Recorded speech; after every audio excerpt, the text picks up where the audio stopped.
This channel learn English with Sneh. तो इससे पहले हम लोग नाउन चैप्टर के noun part 1 and noun part 2 को कंप्लीट कर चुके हैं and today I am going to discuss with you the noun part 3। Okay, noun part 1 में जो हमने डिस्कस किया स्टूडेंट्स, वो नाउन पार्ट 1 में हम लोगों ने नाउन के कॉन्सेप्ट को डिस्कस किया। नाउन पार्ट 2 की अगर बात की जाए तो नाउन पार्ट 2 में हम लोगों ने डिस्कस किया मॉडर्न क्लासिफिकेशन ऑफ नाउन को, and that is this one. Just wait a minute. Modern classification of noun is what? This one. That means with examples हमने हर चीज़ को देखा है, what is countable noun, uncountable noun, इस वाले चीज़ को आज हम डिस्कस करने वाले हैं। कुछ इम्पोर्टेंट रूल्स, और कुछ इम्पोर्टेंट रूल्स की अगर बात की जाए तो हम आ जाते हैं आज वाले पार्ट पे, that is important rules of noun.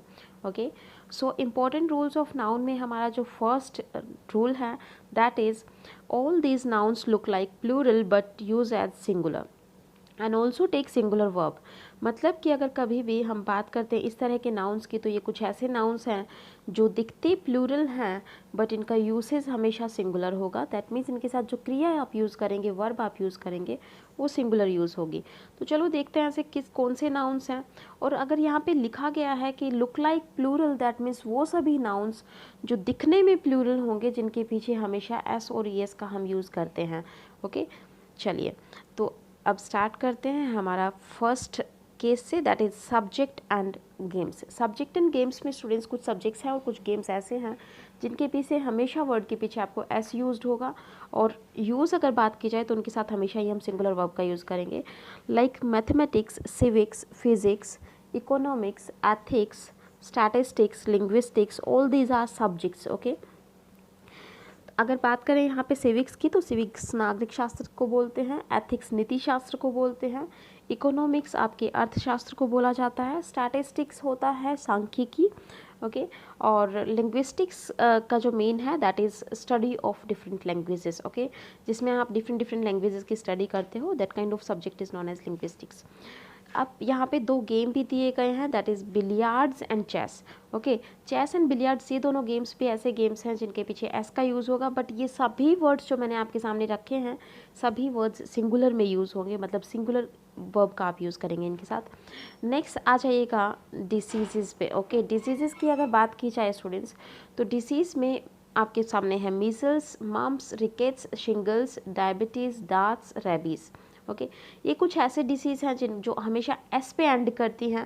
That means दिखने में सब के पीछे एस या ई एस लगा हुआ है, बट इनका यूसेज सिंगुलर होगा क्योंकि है तो अल्टीमेटली एक डिसीज़ ही।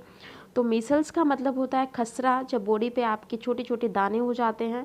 मम्स का मतलब यहाँ पे है कन्फेड, दैट मीन्स आपके कान के नीचे वाला जो पोर्शन है वो स्वेल हो जाता है, पेनफुल होता है, ग्लैंड से रिलेटेड डिसीज़ है। रिकेट्स का मतलब है एक ऐसी बीमारी जो बोन्स को अफेक्ट करती है and it is caused just because of deficiency of vitamin D. Okay, lack of vitamin D.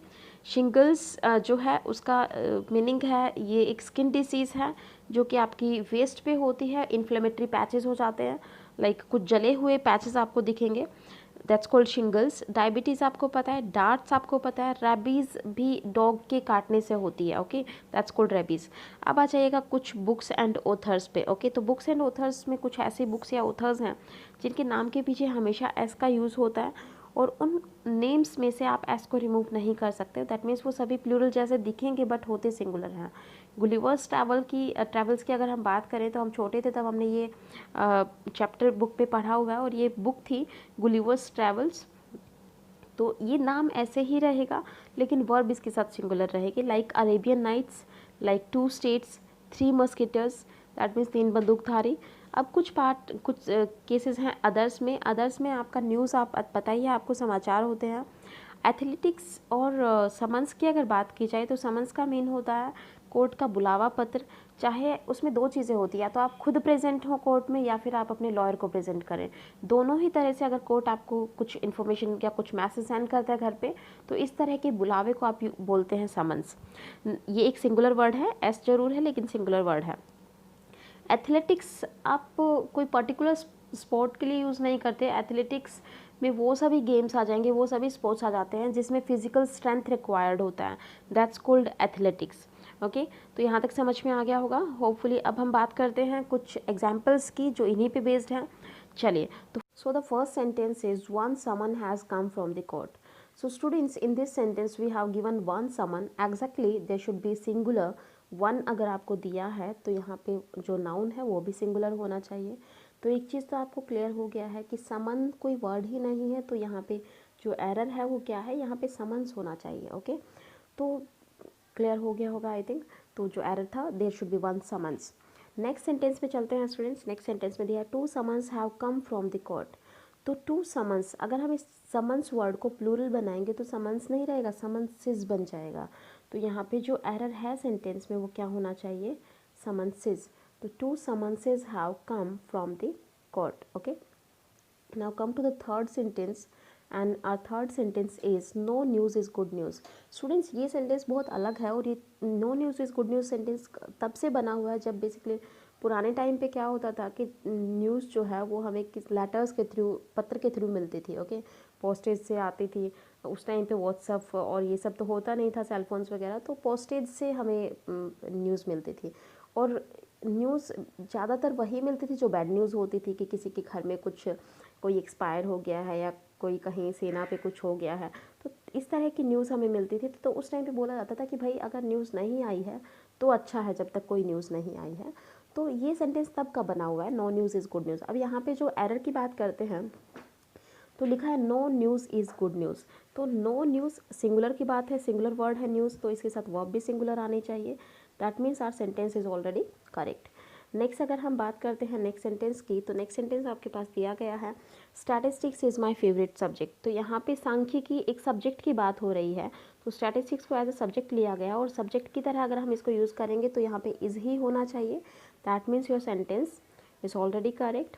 अब चलते हैं नेक्स्ट सेंटेंस पे। नेक्स्ट सेंटेंस देखिएगा स्टूडेंट्स, नेक्स्ट सेंटेंस अच्छा है। Statistics has revealed many scams. That means statistics has revealed, statistics reveal कर चुका है बहुत सारे स्कैम्स को। तो यहाँ पे स्टैटिस्टिक्स एक सब्जेक्ट नहीं है, यहाँ पे स्टैटिस्टिक्स का जो यूसेज है वो किस सेंस में यूज़ किया गया है, डेटा के सेंस में, कि कोई डेटा है, उस डेटा ने क्या कर दिया है, बहुत सारे स्कैम्स को रिवील किया है। तो स्टैटिस्टिक्स का सेंस जब डेटा होता है, ओके, तो एक चीज़ ध्यान रखें, यहाँ पे एरर सेंटेंस में क्या है, एरर यहाँ पे क्या हो जाएगा, जब ये डेटा की सेंस में यूज़ होगा तो यहाँ पे हैज़ नहीं, क्या होना चाहिए, हैव होना चाहिए। समझ में आ गया है। चलो चलते हैं नेक्स्ट सेंटेंस पे। नेक्स्ट सेंटेंस आपके पास है politics is not my cup of T.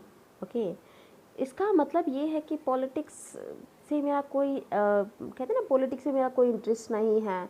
तो सेंटेंस बिल्कुल सही है, राजनीति में मेरा कोई इंटरेस्ट नहीं है, it's not my cup of tea. Okay, तो sentence is correct.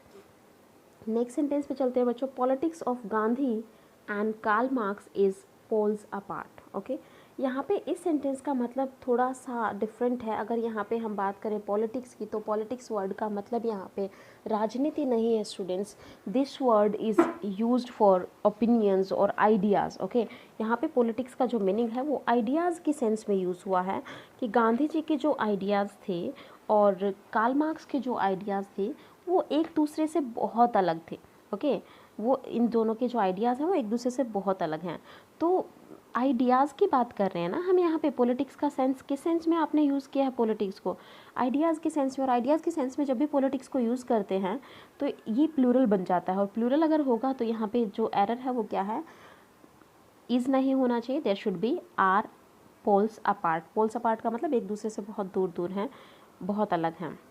Next sentence में चलते हैं स्टूडेंट्स। नेक्स्ट सेंटेंस हमारा है economics is my favourite subject. Economics फिर से सब्जेक्ट की बात हो रही है, और अगर सब्जेक्ट की बात हो रही है that means this sentence is already correct. Singular होना चाहिए, वर्ब ऑलरेडी हमने सिंगुलर लगाया है। अब बात करते हैं नेक्स्ट सेंटेंस की। Economics of Reliance and Tata are better. Okay, तो यहाँ पे बोला गया है कि रिलायंस और टाटा की जो इकोनॉमिक्स है वो क्या है, ज़्यादा अच्छी है। अब किसी और से ज़्यादा अच्छी है। ओके, दैट मीन्स किसी से भी कंपेयर कर रहे हैं उससे हमें मतलब नहीं है। लेकिन यहाँ पे इकोनॉमिक्स का मतलब क्या समझ में आ रहा है, क्या यहाँ पे जो आर्थिक स्थिति है या अर्थशास्त्र जो है सब्जेक्ट की बात तो हो नहीं रही है। दैट मीन्स यहाँ पे अगर हम बात कर रहे हैं तो यहाँ पे उनकी फाइनेंशियल मैनेजमेंट की बात हो रही है। तो इस सेंटेंस में जो इकोनॉमिक्स का मतलब है वो क्या है, फाइनेंशियल फिनेंशियल मैनेजमेंट। ठीक है, ये जो इस सेंटेंस में इकोनॉमिक्स का मतलब आपको समझ में आ गया होगा कि रिलायंस और टाटा का जो फिनेंशियल मैनेजमेंट है वो ज़्यादा बेटर है। ओके, तो यहाँ पे 2 का है तो बिल्कुल सही है। आप यहाँ पे क्या यूज़ करेंगे, आर यूज़ करेंगे या इज़ यूज़ करेंगे। अब यहाँ पे देखने वाली बात ये है कि क्या होना चाहिए। ओके, तो सेंटेंस हमारा ऑलरेडी करेक्ट है ये, सॉरी, हाँ जी। नेक्स्ट सेंटेंस पे चलते हैं। बट यहाँ पे ध्यान रखिएगा, जब भी इकोनॉमिक्स का सब्जेक्ट नहीं फिनेंशियल मैनेजमेंट के सेंस में यूज़ होता है तो वर्ब प्लूरल यूज़ होगी। नेक्स्ट हमारे पास जो सेंटेंस है that is two states was a great movie. Exactly ये चेतन भगत का नावल है और इसमें आपका ये मूवी भी बन चुकी है। तो हम क्या बोले, two states was a great movie, एक की बात हो रही है वैसे भी, तो two states was a great movie sentence already correct है। नेक्स्ट सेंटेंस देखते हैं, rickets affects bones. Okay, rickets आज ही हमने डिस्कस किया है कि एक डिसीज़ है और उस डिसीज़ के लिए जो है जो बोन्स को अफेक्ट करती है और विटामिन डी की डेफिशिएंसी की वजह से होती है, ये हम सब जानते हैं। तो रिकेट्स जो है वो क्या हुआ, सिंगुलर हुआ, डिसीज़ है, अफेक्ट्स ही होना चाहिए। ओके, क्योंकि वर्ब भी सिंगुलर यूज़ होगी और बॉन्स हमारा ऑलरेडी करेक्ट है, तो रिकेट्स अफेक्ट्स बॉन्स। ओके, तो आप यहाँ पे देख भी सकते हो इसके अंदर कि एरर क्या है। Okay, because rickets is a disease, so no error in this sentence. Now come to the next sentence, that is mathematics is an interesting subject.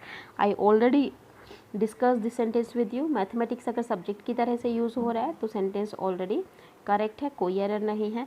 But in the next sentence we have given the mathematics of retailers are good, कि retailers की जो mathematics है वो जो है बहुत अच्छी है। तो यहाँ पे अगर सेंटेंस की बात की जाए तो सेंटेंस में जो मैथमेटिक्स वर्ड का यूज़ है वो सब्जेक्ट के सेंस में नहीं किया है, वो यूज़ किया है कैलकुलेशन के सेंस में। ओके, और कैलकुलेशन जो है उनकी रिटेलर्स की वो बहुत अच्छी है। तो जब भी इन वर्ड्स का यूज़ किसी दूसरे सेंस में यूज़ हो तो ध्यान रखना वहाँ पे जो वर्ब है वो आप कैसे यूज़ करेंगे, वो प्लूरल यूज़ करेंगे। इसीलिए मैंने यहाँ पे आर का यूज़ किया है ना कि इज़ का, और इसीलिए थोड़ी देर पहले हम लोगों ने इकोनॉमिक्स वाले सेंटेंस में आर बेटर लिखा था, यही रीज़न था। फाइन, चलेगा, चलते हैं नेक्स्ट वाले पार्ट पे। तो आज के लिए आज एक ही रूल को हम डिस्कस करते हैं, वो ज़्यादा बेटर है, नहीं तो आप भूल जाएंगे। कल डिस्कस करेंगे नेक्स्ट रूल को। ओके, सो आज के लिए इतना ही। Thank you.